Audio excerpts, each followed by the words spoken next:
Señor presidente, Premio Nobel de la Paz, Juan Manuel Santos, señor expresidente Ernesto Samper, pues es para mí evidentemente una gran alegría y un gran honor estar aquí con ustedes para reflexionar y para escucharlos, hablar sobre lo que ha significado para Colombia en estos 20 años el tener un Ministerio de Cultura que incluye a Colombia, inserta a Colombia al interior de toda esa red de países que han decidido que es oportuno tener una política cultural propiciada y dirigida desde el gobierno, una tradición que es más cercana, digamos, a la idea republicana francesa. Pensemos que uno de los primeros grandes países que tuvo Ministerio de la Cultura fue Francia, precisamente, y su primer ministro de Cultura fue nada menos que el escritor André Malraux, en la época del gobierno del general de Gaulle, en 1959. Y precisamente la idea era tener desde el gobierno una política cultural que permitiera dirigir y proteger, salvaguardar el patrimonio, etcétera. De esa manera quisiera iniciar, antes de entrar al tema central, que es el tema del posconflicto y la paz, pero quisiera comenzar preguntándole, señor presidente, precisamente su opinión y sus ideas acerca del hecho de precisamente entrar en esa tradición en donde se necesita tener desde el gobierno una idea de política cultural. Y señalo que no todos los países lo tienen. Por ejemplo, los países anglosajones, casi ninguno tiene secretaría, Estados Unidos no tiene una secretaría de cultura. Señor presidente. Gracias, Santiago, y un saludo muy afectuoso a todos ustedes, presidente Samper. Viendo el video, yo me hacía la siguiente pregunta que creo que es muy pertinente para responder su pregunta. ¿A quién se le ocurre en este momento, y eso es un buen medidor de si la decisión fue acertada o no, a quién se le ocurre no tener Ministerio de Cultura? En este momento el Ministerio de Cultura está jugando un papel muy importante, lo ha venido jugando desde que se creó, pero ahora que estamos en este punto de inflexión en nuestra historia, el Ministerio de Cultura y la cultura en general pasan a un primer plano en el futuro de nuestra nación, porque es a través de la cultura, de la fuerza que tiene la cultura, como nosotros nos vamos a reconciliar. A través de la cultura, yo creo que no hay un mecanismo más poderoso, dígame cuál, para poder dar ese salto que estamos en este momento dando del conflicto armado a un país normal. Yo recuerdo muy bien un gran escritor, fue profesor mío, Carlos Fuentes, un amigo de Gabo, cuando se creó el Hay Festival, que decía, mire, Colombia tiene una fuerza muy especial dentro de América Latina y América Latina dentro del mundo. Hizo una lindísima disquisición sobre lo que Alexander von Humboldt decía de América Latina por su biodiversidad, su riqueza en materia de la naturaleza, de las especies. Decía, algo parecido tenemos en América Latina en materia de diversidad cultural, y que la fuerza de América Latina está en su diversidad, pero que Colombia era el país que dentro de América Latina tenía más fuerza en ese sentido. Eso me quedó a mí sonando muchísimo, y creo que eso es lo que nosotros tenemos que apreciar cada vez más. Mucha gente no aprecia eso, y esa diversidad también nos enseña a respetar las diferencias, a respetar que esa diversidad nos enriquece y que nos debe guiar permanentemente para poder ser una sociedad cada vez más tolerante, que encuentre comunes denominadores dentro de las diferencias y poder seguir adelante. La cultura para cualquier sociedad es un cimiento. Sobre la cultura es que se puede construir. Sin apreciar la cultura, sin apreciar de dónde venimos, sin apreciar nuestras tradiciones y nuestra riqueza, es muy difícil construir. Por eso creo que en este momento la cultura pasa a tener todavía más importancia porque es la que nos va a guiar en este nuevo país que estamos comenzando a construir. Y yo recuerdo muy bien, Santiago, unas palabras suyas cuando estábamos comenzando el proceso de paz en Madrid. Unas palabras lindísimas que yo le dije a mis asesores, ¿por qué no reproducen esas palabras y las circulan por todos lados? Donde usted hablaba de la importancia de la paz a través de la cultura. Inclusive aquí traje una cita suya. A ver si lo encuentro. O sea, puede que la literatura colombiana no logre por sí misma que nuestro país consiga la paz, pero sí la escribirá en un futuro que espero sea próximo, para que los lectores la incorporen aún más a su vida, la comprendan mejor y por eso mismo la protejan. Fíjese que su sueño se convirtió en realidad. Muchas gracias, presidente. Precisamente Carlos Fuentes, refiriéndose a esa relación que usted tuvo con él cuando usted fue alumno de él en Cambridge. Él lo puso a usted de presidente en un libro, pero en el 2020, usted se le adelantó. Expresidente Samper, presidente, yo no sabía que usted era pariente de Diego Fallon. Usted es como tataranieto de Diego Fallon y de Rafael Pombo también, o sea que... Qué revuelto, ¿no?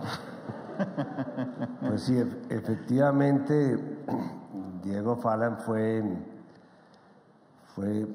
el abuelo de mi abuela.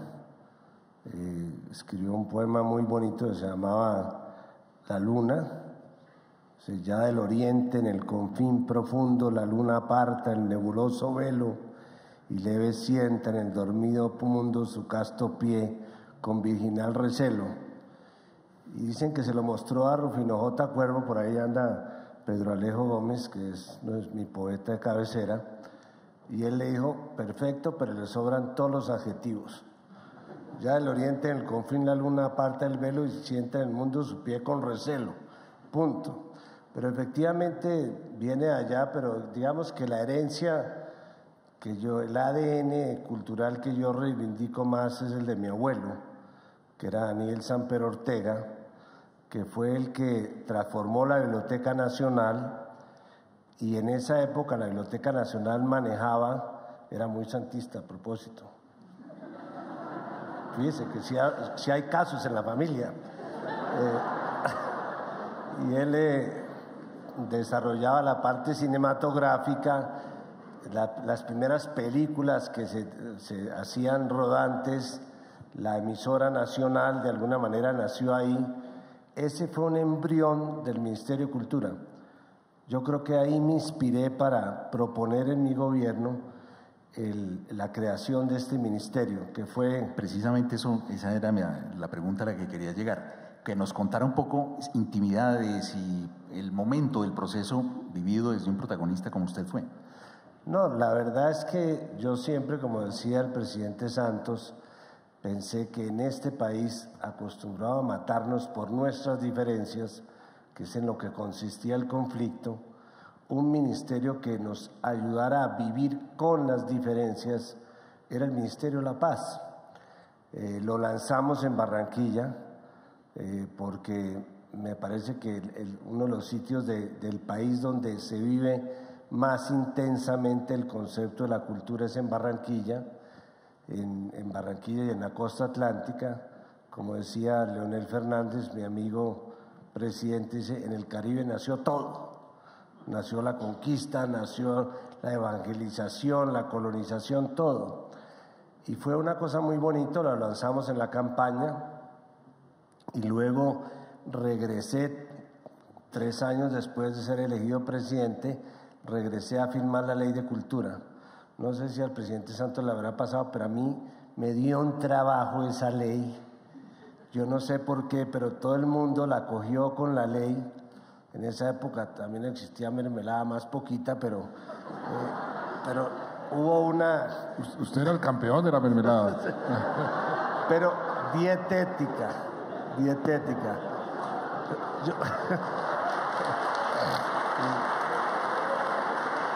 Entonces, viendo que el proyecto se demoraba, está Ramiro Osorio, Isadora Norden, Juan Luis Mejía, todavía un gran equipo, viendo que el proyecto se demoraba. Entonces creo que cometí el error de meter a Jackie, que está por allí, a que impulsara el proyecto. Y esa fue mi perdición, porque lo saqué de mi oficina, pero lo metí a la cama. Entonces, todas las noches Jackie me decía, fulanito tal no está votando y fulanito está en contra. Aquí está Aurelio Iragorri, que fue definitivo en Aurelio Iragorri papá, que fue definitivo en el impulso de la ley. Y finalmente lo logramos sacar después de muchísimo trabajo. Y quiero hacer una pequeña reivindicación de algo que para mí fue muy importante. El Ministerio de la Cultura nos permitió sentar la cultura en el Consejo de Ministros y sentarla en el COMPES. Yo creo que con esos 2 logros el Ministerio y la cultura en general adquirieron un nuevo estatus. Ahí ve a Mariana, que se hace matar por el presupuesto. Oiga, a propósito del presupuesto hay que subirle un poquito.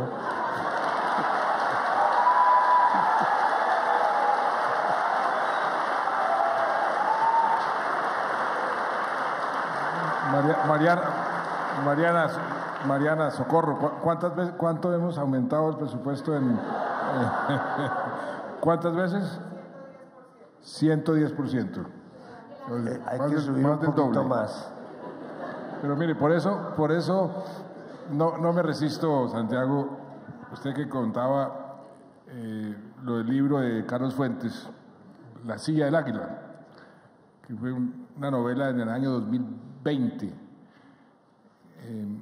Es una serie de cartas entre los mexicanos, porque Estados Unidos había querido invadir a México porque no había colaborado con otra invasión a Colombia, y en el año 2020 entonces Estados Unidos le suspendió todas las comunicaciones a México. En ese momento, decía Carlos Fuentes, presidente de Colombia, Juan Manuel Santos, y la presidenta de Estados Unidos, Condoleezza Rice. Entonces, eso fue pues hacía muchos años. Yo era bastante amigo de Carlos Fuentes, y entonces escribió la novela y me lo encontré. Yo iba a Londres todos los años, él vivía en Londres 6 meses al año, y siempre almorzábamos, nuestras respectivas señoras, Carlos y yo. Entonces le dije, oiga, Carlos, allá en mi país se están burlando de mí, que yo soy muy amigo suyo, que gran amigo lo mandó para el 2020 la presidencia. ¿Qué clase de amigo es usted? Y entonces me dijo, se paró en el restaurante, me dijo, ¿cuántos años cree que tengo yo? Entonces dije, pues no sé, 75 años. ¿Usted cuántos años va a tener en el año 2020? Y dije, pues 70. Entonces, si usted cree que yo puedo ser un buen presidente de México, mejor que en ese momento estaba Fox. Dijo, mejor que el PLL de Fox. Y dije, pues sí. Entonces díganle a sus amigos. Se la puso fácil. Díganle a sus amigos el verdadero amigo que soy yo. Porque es que no se le olvide que al sur de Río Grande, todos los que van a ser presidentes los adulan, los invitan, les hacen fiestas, les ponen tapete rojo.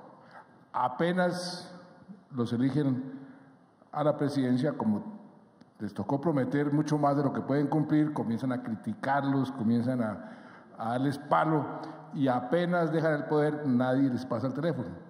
Entonces yo lo que estoy haciendo con ustedes es prolongando su vida feliz. Entonces me decía, esa era la anécdota de Carlos Fuentes. Entonces fíjense que... A propósito, Santiago, es curioso, pero una de las personas que más se opuso al ministerio fue Gabo. Siendo íntimos amigos, él desde el comienzo me llamó y me dijo, en eso sí no te voy a acompañar. Él daba unos argumentos de que la cultura estalinista. Al final me vine a dar cuenta y logré convencerlo con Ramiro Osorio de que él había sido el creador del Consejo de Artes de México y estaba defendiendo su esquema, que fue un desastre.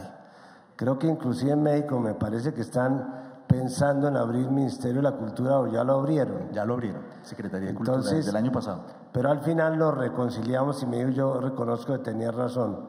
Y viendo estos ministros, superministros que han pasado por acá, Elvira Cuervo, Alberto Casas, la verdad es que el tema de que se fuera a clientelizar el ministerio no sucedió. Yo reconozco que todos mis sucesores tuvieron buen cuidado de preservar ese ministerio como un ministerio realmente de la cultura, que era lo que pretendía hacer. Bueno, volvamos ahora sí, o lleguemos de frente al tema del posconflicto, presidente. Por supuesto, después de todos los conflictos en la historia, ha habido grandes periodos de reflexión sobre lo que sucedió y la cultura ha estado, por supuesto, en primera fila. También, curiosamente, en los momentos de gran dificultad, las sociedades con grandes dificultades producen muchísimo arte y muchísima cultura. Presidente, expónganos un poco cuál es su visión en ese posconflicto que estamos empezando a construir, cuál sería el papel de la cultura y del arte. Pues mire, le voy a contar dos anécdotas que creo que ilustran mucho el papel de la cultura. Nuestras comunidades indígenas. Recuerdo muy bien la primera vez que yo subí a la sierra con un exministro de Cultura, con Juan Mayer, y me llevó y nos quedamos con mi familia durmiendo era con los cogis, y en ese momento se reunían por primera vez después de muchísimos años los mamos. Después de reunirnos unos 6 o 7, 8 horas, fuimos a hablar con ellos y me dieron una lección de su cultura, de cómo había que reconciliarse, y comenzando con el medio ambiente, pero todo se basaba en la reconciliación y un sistema de justicia muy parecido al sistema de justicia transicional. No es la justicia punitiva, es la justicia reparativa. Fue la primera vez que yo entendí ese concepto. Hoy, mirando hacia el futuro, esas verdades de nuestros hermanos mayores, como los llamamos, sí que son importantes. La reconciliación, por ejemplo, con el medio ambiente, como parte del posconflicto. Segunda anécdota, acaba de suceder. Vino el vicepresidente de Estados Unidos, el señor Pence. La señora fue a un sitio en Cartagena que le tenían preparado, y ella es experta en usar el arte como forma para reparar a las personas con algún tipo de discapacidad y a reparar las actitudes. Entonces, esas dos anécdotas, pues dos ejemplos, es cómo podemos usar todo lo que envuelve la cultura, la literatura, el arte, el cine, esa fuerza tan importante que tiene la cultura en lo que mencionaba al principio, en poder cambiar la actitud nuestra, dejar atrás los odios, dejar atrás la sed de venganza, poder perdonar, poder reconciliarnos. Y por eso creo que si logramos que a través de la música, de todo lo que son las expresiones culturales, encauzamos la sociedad pues vamos a poder reconciliarnos mucho más fácil y más rápido. Yo digo que la construcción de la paz va a tomar mucho tiempo, pero hay que tener cimientos sólidos, es como una catedral, ladrillo por ladrillo, pero creo que la cultura nos puede acelerar esa construcción y volverla más sólida, o sea, los cimientos sean más fuertes.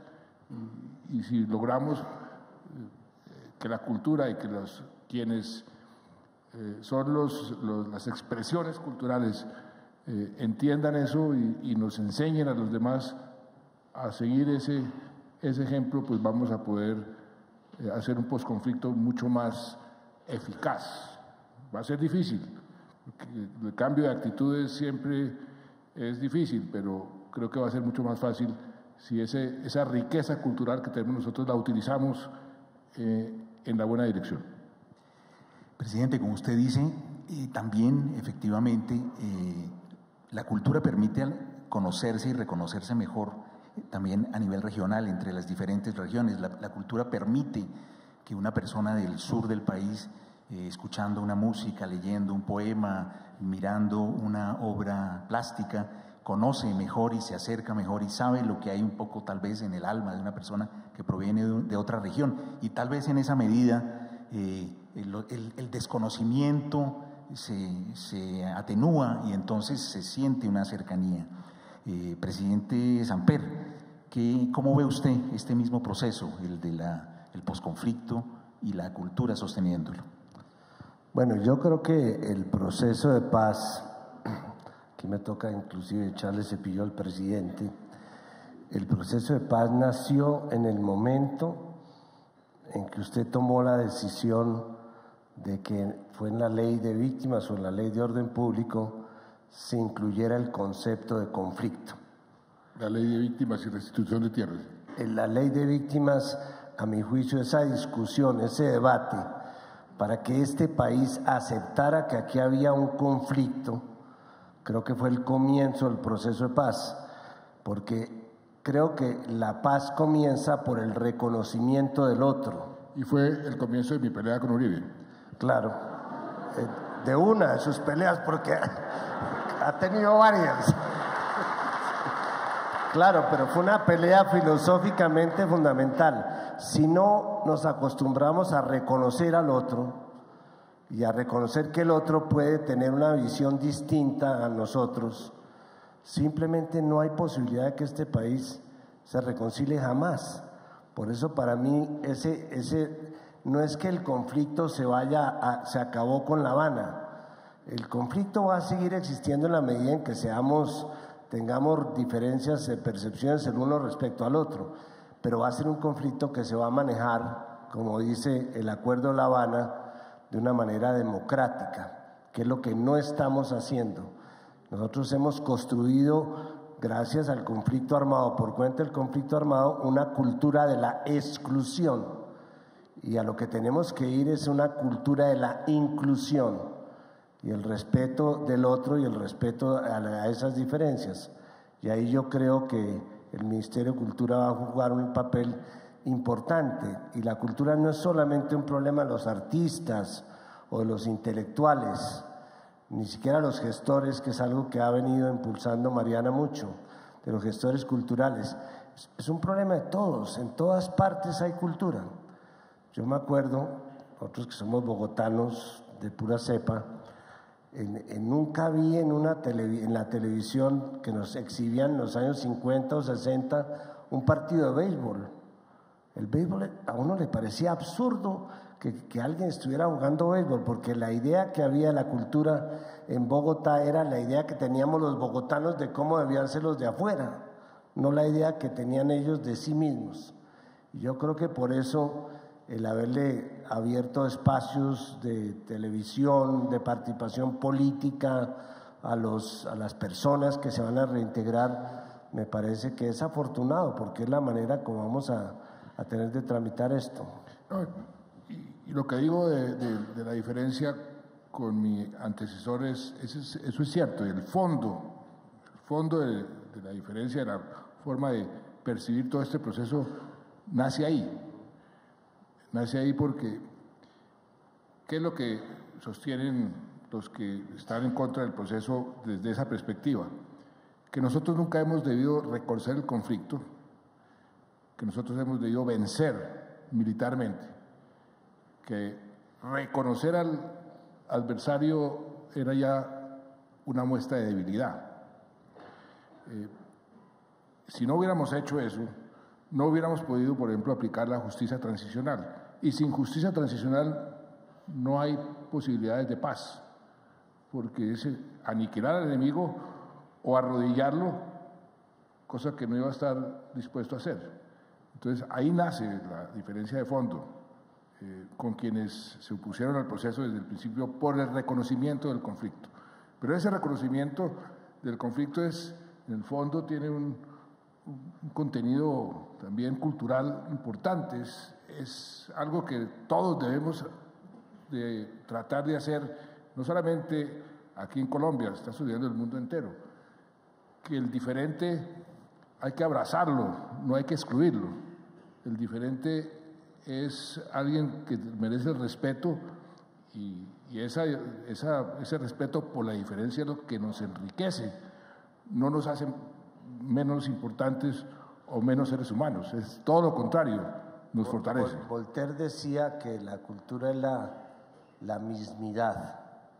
Yo diría que la paz es la otredad, es reconocer al otro.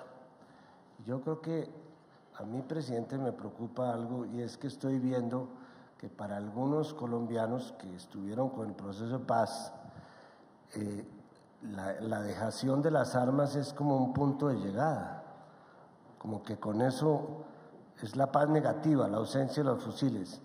Yo creo que la verdadera tarea de la paz comienza ahora, que es construir un edificio de reconciliación. Me acuerdo que a mí me impresionó mucho que vino el vicepresidente de Alemania a la Universidad de los Andes. ¿Se acuerda que él hablaba? Venía de Europa del Este. Y de la necesidad del sentimiento de revancha, del sentimiento de venganza que todavía Alemania no había podido superar. Yo creo que hay sectores en la opinión colombiana que todavía se van a demorar en lavarse el odio y el resentimiento. Y para eso está la política, como dice el presidente, de la verdad, por ejemplo. Todas las dictaduras militares del sur las hundió la mentira. Hasta ahora están elaborando su duelo. Hasta el momento las víctimas no están pidiendo el cheque. Las víctimas lo que quieren es saber la verdad, qué le pasó a su familiar, dónde está enterrado, por qué lo desaparecieron. Esa verdad es la que realmente va a permitir que este país supere el síndrome de la violencia. Yo recuerdo el general Valencia Tovar. Recién yo llegaba al Ministerio de Defensa. Él era muy amigo de mi padre. Y yo fui a pedirle consejo. General, ¿cómo manejo yo este ministerio? Y me dijo algo que me dejó muy impresionado y me abrió muchas ventanas. Pues. Me dijo, mire, a la guerrilla hay que debilitarla, pero no considerar la guerrilla como enemigos, sino como adversarios. Y comenzó a explicar la diferencia entre el enemigo y el adversario. El enemigo tiene esa connotación de aniquilar al enemigo. Uno no puede ver a la guerrilla como el enemigo, como el adversario que hay que vencer. Y hay que vencerlo con la inteligencia, con la estrategia. Y si se puede vencerlo a través del diálogo. Eso me quedó a mí sonando siempre. Como decía Unamuno, lo importante no es vencer, sino convencer. Entonces, yo creo que eso fue lo que sucedió. Pero eso era, viniendo de una persona como el general Valencia, para mí fue muy, muy importante. Pero esa es la forma de ver a la otra persona que está a la otra orilla. Si uno lo puede ver como adversario o como enemigo, ahí hay una diferencia de fondo. Sí, cuando ustedes hablan y están totalmente de acuerdo, creo que todos estamos de acuerdo en que sería o fue durante un periodo muy difícil imaginar que se pudiera hablar de los problemas de Colombia evitando la palabra conflicto. yo recuerdo que fuera de Colombia, yo viví muchos años fuera, pues era absolutamente insostenible intentar convencer a alguien de que en Colombia no había un conflicto y evitar la palabra conflicto. Yo recuerdo que siempre era casi como comparable a evitar la palabra pollo cuando uno quiere referirse al arroz con pollo, ¿no? Pero efectivamente la creación durante estos 20 años de un Ministerio de Cultura crea, y mi pregunta va hacia allá, ¿creen ustedes que hizo más sólida y más profunda la democracia colombiana y que eso de alguna manera solo podía desembocar en la paz? Presidente Santos. Lo que sí estoy seguro es que la cultura, a través de la creación del ministerio, lo que dice Ernesto es cierto, es que lo lleve al Consejo de Ministros, darle la importancia que tiene y el presupuesto necesario para poder cumplir con una serie de metas y de objetivos.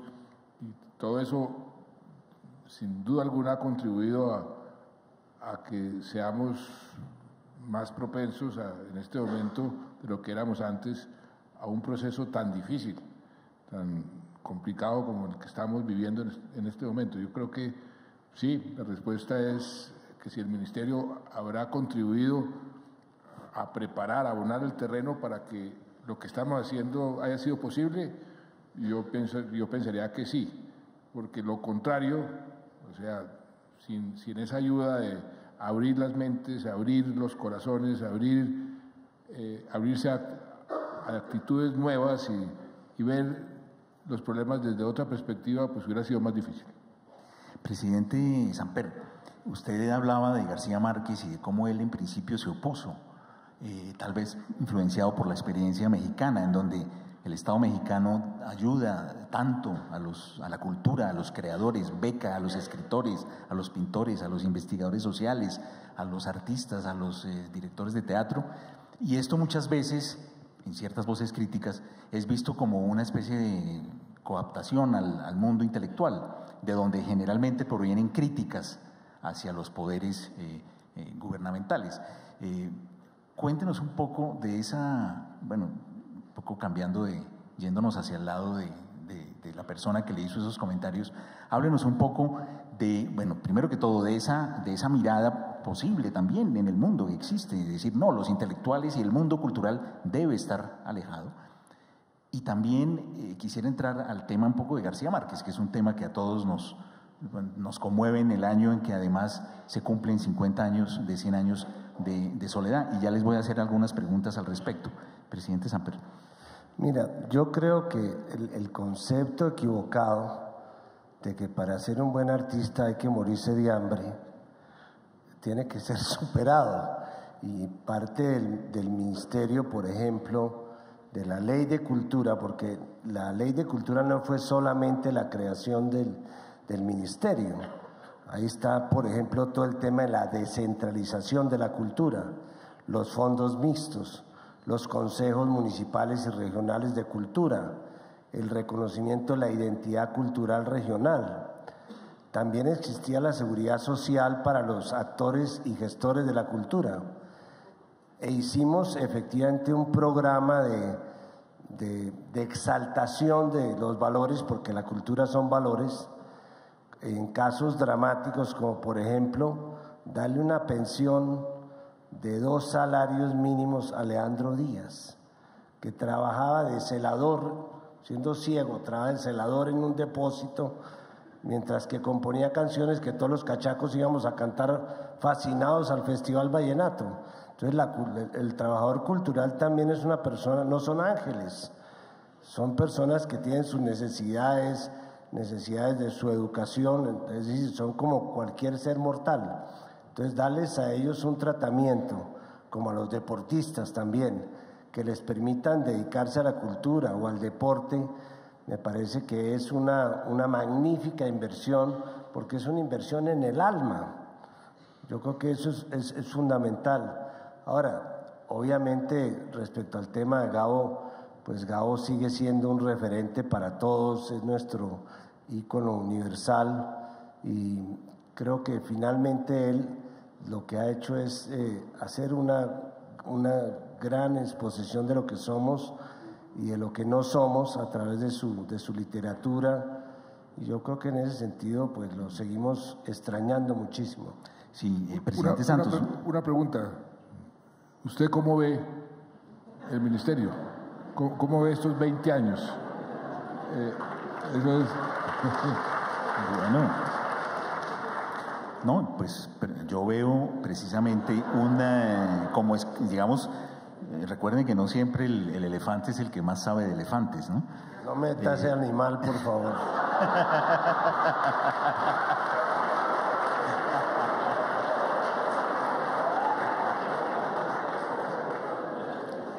No, yo he visto pasar, digamos que la creación del ministerio coincide un poco con mi experiencia como escritor y he visto hacerse cada vez más intensa y cada vez más abierta la participación del Ministerio de Cultura en tanto que defensor del patrimonio, en tanto que salvaguarda de muchas tradiciones y en lo que tiene que ver con literatura, pues evidentemente yo veo permanentemente en los últimos años un crecimiento en el nivel de lectura, que es una de las metas más difíciles que se ha impuesto el ministerio, y he visto, estuve mirando cifras precisamente a raíz de esta reunión y vi cómo los niños entre los 5 y los 11 años han subido a 3.2 libros por año de lectura. Eso es un logro enorme que a mí me llena de alegría. Las campañas para descentralizar la cultura, el ministerio ha hecho muchísimo énfasis en eso. Yo he sido invitado a participar en ferias del libro itinerantes, he estado en Arauca, he estado en Riohacha, en lugares en donde muchas veces, en Florencia, Caquetá, donde prácticamente no hay ni siquiera una librería. Y entonces las librerías itinerantes, uno llega y salen los muchachos, hay escritores, hay jóvenes que llegan con manuscritos debajo del brazo. Entonces es realmente conmovedor ver cómo realmente la cultura es un elemento más para democratizar la totalidad del país, para llevar a la totalidad del país lo que es, de alguna manera, pues la identidad más profunda, que es el sentirse partícipe de un proyecto común, de un lenguaje común o de una imagen común, a pesar de que somos todos diferentes en las regiones. Como usted decía, presidente Santos, en la diversidad tenemos más fuerza. Eso se ve en la cultura. Una tradición literaria no es mejor que otra porque todos sus autores escriban sobre lo mismo, sino todo lo contrario. Precisamente en la gran diversidad es donde se debe presentar la gran fuerza, y ahí está el punto. ¿Usted cree que las redes sociales conspiran contra la cultura? Pues yo no creo que conspiren, porque de alguna manera hacen también promoción de lo bueno. Recordemos que la televisión, cuando salió la televisión, pues mucha gente decía, bueno, esto acabó con la lectura. También se dijo lo mismo probablemente cuando salió el cine, cuando se presentó la radio. No conspira contra la cultura, eso sí, trae a las vidas de todos nosotros una cantidad de contenidos contra los cuales probablemente no quisiéramos tener que enfrentarnos, las redes sociales, pero al mismo tiempo es una grandísima máquina de difusión. A través de las redes sociales yo puedo estar hoy en este momento, y todos nosotros, pues sabiendo perfectamente en qué página del libro que yo le recomendé a un amigo que vive en Australia, y casi que interactuar de manera, eso es maravilloso, porque también lo que ustedes estaban diciendo, la cultura acerca a las personas, convierte al desconocido en conocido, ¿no? Y precisamente como es, pues hablando de la literatura que más nos ha conmovido a todos, yo quisiera, cuando García Márquez cumplió 80 años, se pasó un video muy bonito en el que varias personalidades del mundo contaban en qué circunstancias leyeron 100 años de soledad. Yo quisiera hacerles esa pregunta, cambiando el tercio. Presidente Santos, ¿usted recuerda en qué circunstancias leyó 100 años de soledad? Sí, yo estaba recién operado de la espalda, muy adolorido. Fue la primera vez, pero me la leí una segunda vez después de algo que pasó con Gabo. Él tenía un apartamento en Cartagena, en la máquina de escribir, y me ha invitado a almorzar varios años después de haberla leído por primera vez. Y llegué al apartamento y Gabo estaba de mal humor, haciendo groserías. Entonces, ¿qué le pasa a Gabo? Entonces me dijo, es que llevo 2 días buscando una palabra. ¿Cómo es que se llama ese juego que los gamines, los niños de la calle juegan con la moneda, que el que quede más cerca se lleva la moneda? No he podido descubrir. Entonces yo decía, pues no, yo no sé. Entonces nos fuimos a almorzar y entonces me dio una lección, una clase sobre la carpintería de la literatura, la importancia del uso adecuado de las palabras. Y me dio 2 o 3 ejemplos de 100 años de soledad. Salí de ahí y me la volví a leer, y era otro libro. Lo leí con otros ojos y la aprecié muchísimo más. O sea, la leí 2 veces en esas circunstancias.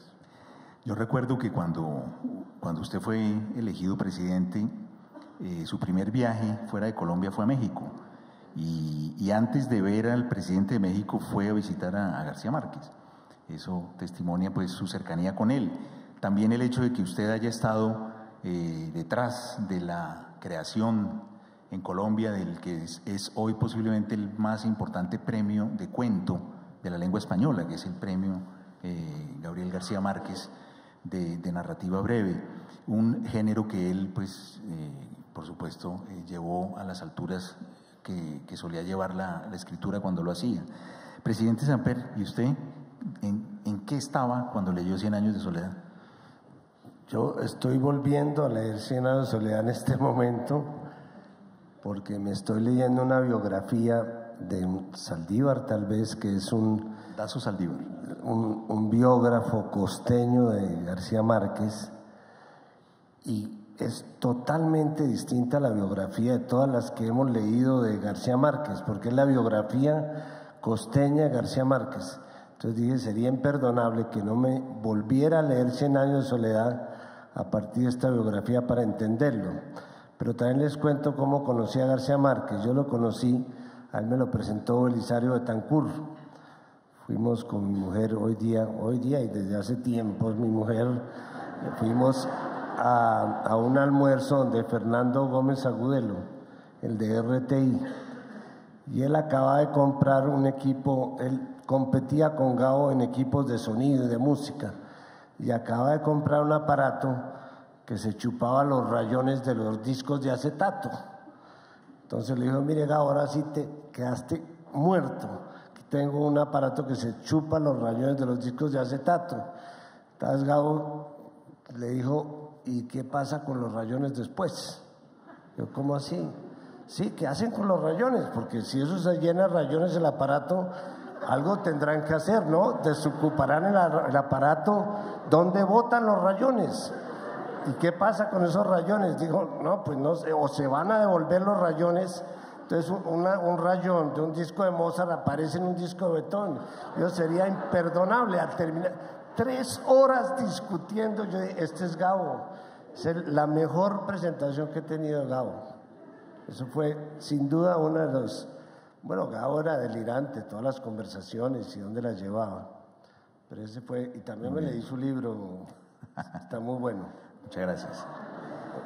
Bueno, pues ya que estamos además, por supuesto, celebrando el Ministerio de Cultura, celebrando la cultura, yo quisiera hacerles una pregunta más personal, aún más personal, y es cómo la cultura ha modificado, influenciado, formado parte de sus vidas y formado, de alguna manera influenciado, es mi pregunta, sus posiciones y sus miradas políticas, presidente Santos.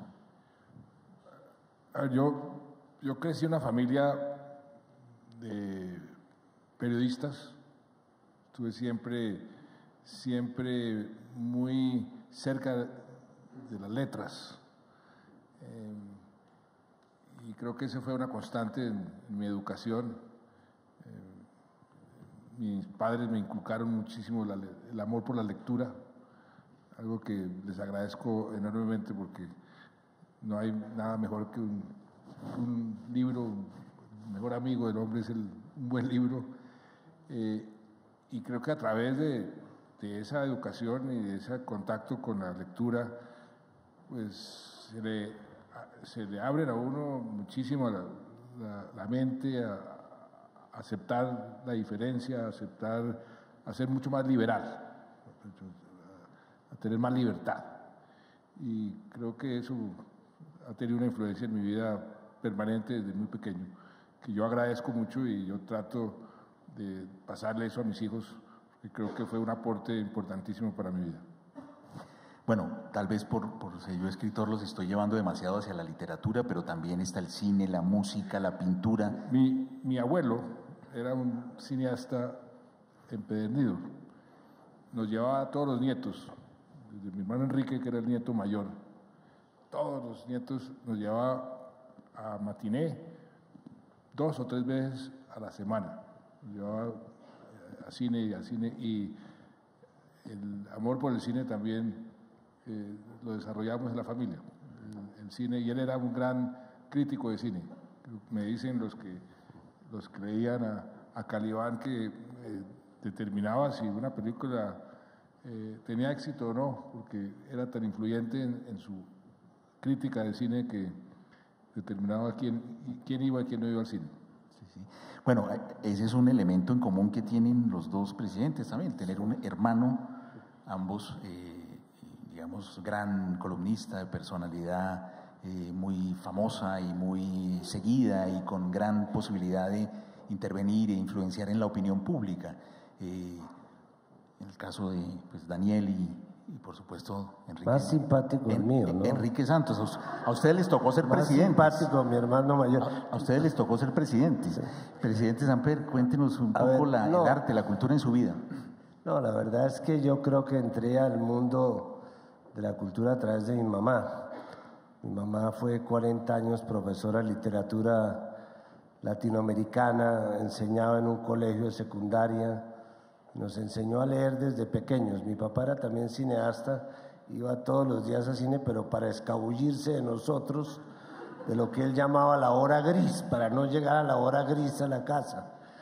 Y bueno, nos cultivamos. Yo me recuerdo que llevé una vez a mi mamá a Cartagena, a la casa de huéspedes, y apareció Gabo. Y mamá se quedó absolutamente muda durante las 3 horas. Le dije, mamá, pero tú has enseñado a Gabo, no le preguntaste, no lo saludaste. Digo, eso es como si le presentan a un niño el Pato Donald. No, la quedó absolutamente colapsada cuando llegó. Bueno, pero presidente, ya que estamos cada uno cambiando de papeles, dentro de 20 años estaremos aquí acompañándolo para celebrar los 20 años de una obra distinta al tema de la paz, por supuesto, que usted por la cual usted quisiera ser recordado. ¿Dentro de 20 años? Sí. Yo, por ejemplo, no, aunque mis amigos quisieran que me recordaran por el 8000, yo quisiera que me recordaran por el CISBEN, por los maestros, por la red de solidaridad y por este ministerio. Pues mire, a mí también me tocó crear varios ministerios que creo que dentro de 20 años espero que tengan el mismo veredicto que tiene hoy el Ministerio de Cultura, que usted puede sentirse muy orgulloso de haberlo creado. El Ministerio de Medio Ambiente. Ese es un ministerio que es y va a ser cada vez más importante. Habían eliminado el Ministerio del Trabajo. El trabajo es tal vez la actividad que todo el mundo quiere poder tener. Un buen trabajo, un trabajo digno. Me tocó también el Ministerio de Salud. Cada vez la salud va a ser más importante. Entonces, tenemos un ministerio compartido, que es el de comercio exterior. Pero yo sí quisiera dejarle a mi sucesor 2 recomendaciones. Yo sé que crear ministerios pues es costoso, pero no es tan costoso porque la plata ya está. El Ministerio de Turismo y el Ministerio del Deporte.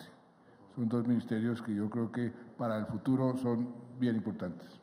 Y quizás un ministerio de infraestructura que se comenzó a perfilar con todo lo de las carreteras y... Yo creo que lo que se creó está funcionando bien. No hay necesidad del ministerio, es una cosa de estructurar la infraestructura y usted ve lo que se está creando y eso está funcionando bien.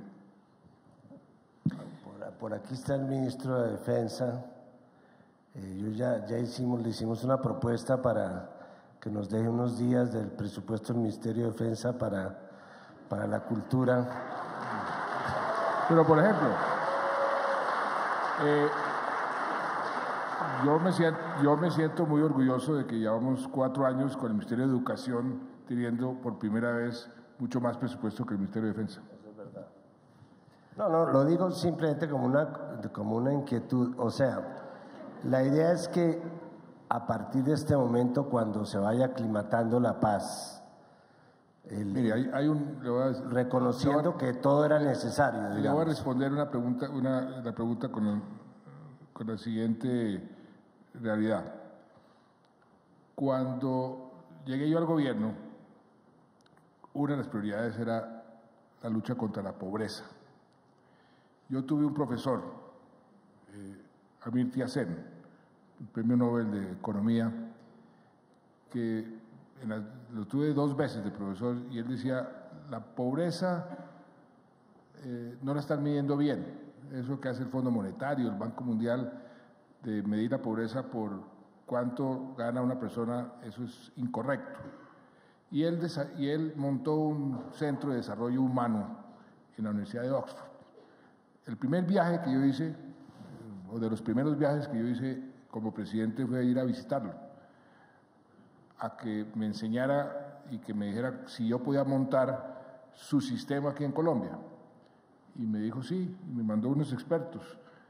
Y aquí montamos lo que se llama la política de pobreza multidimensional, que es coger a cada familia pobre y ver qué es lo que le pasa, qué es lo que le falta para que salga la pobreza.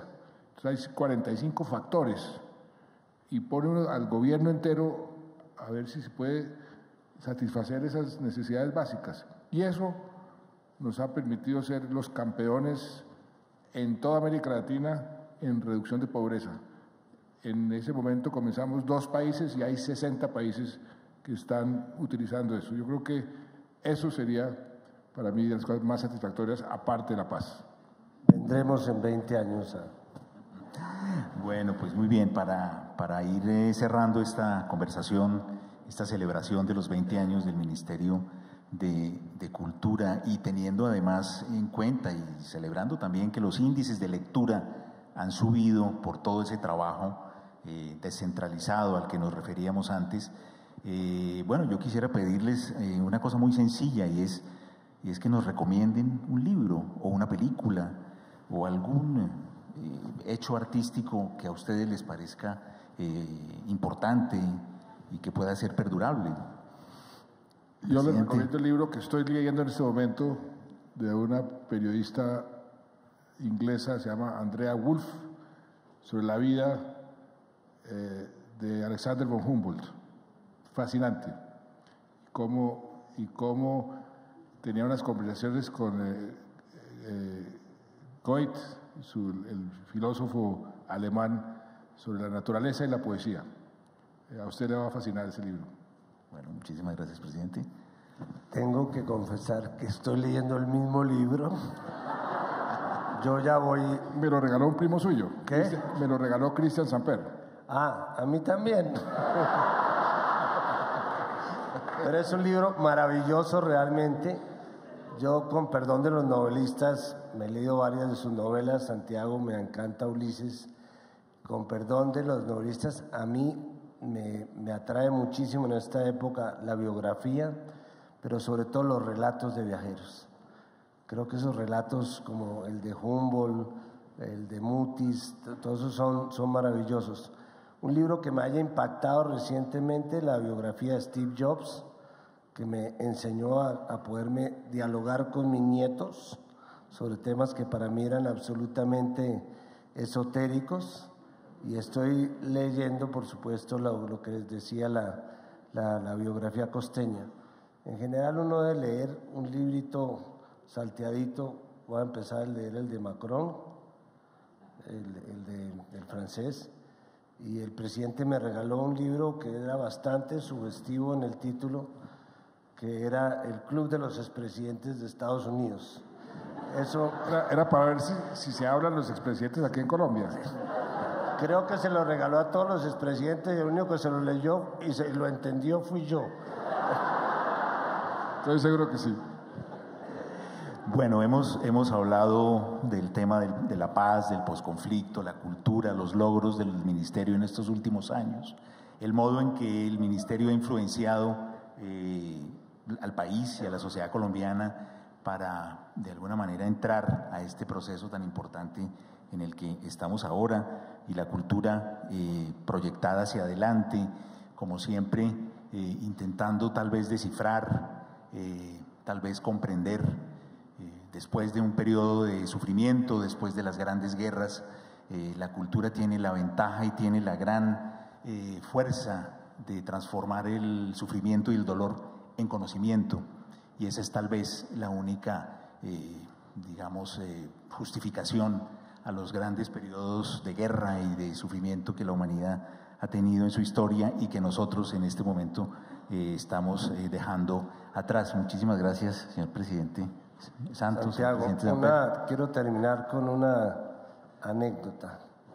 Mi hijo Miguel, que es músico, Andrés, que es músico, que está por allí, el otro día se fue con el hijo a hacer una convivencia en Florencia y me llamó y me dijo: papá, cancelaron el avión, no me puedo ir ni hoy ni mañana, Satena, me voy a ir en bus, eran las 7 de la noche, ¿tú crees que es seguro? Miércoles, en Florencia, Garzón, Neiva, haciendo un gesto, fíjese, ese gesto de fe en el proceso de 20, que creo que no hay problema. Me llamas cuando pasas por Garzón y cuando pases por Neiva. Yo creo que ese tipo de gestos los está viviendo este país sin darse cuenta. Vi ayer que hay una expedición de científicos que volvieron a la Macarena después de 30 años y encontraron una cantidad de especies que no estaban registradas. Si uno ve las cifras sobre crecimiento de producción de alimentos, ve lo que está viviendo en el Huila, y es que volvieron a sembrar arroz, algodón. Yo creo que con la paz, presidente, pasa un poco como con el aire, que uno no sabe lo que vale hasta que se lo quitan. Así es que creo que hay un agradecimiento que se va a sentir cada vez más a medida que florezca la paz. Así es.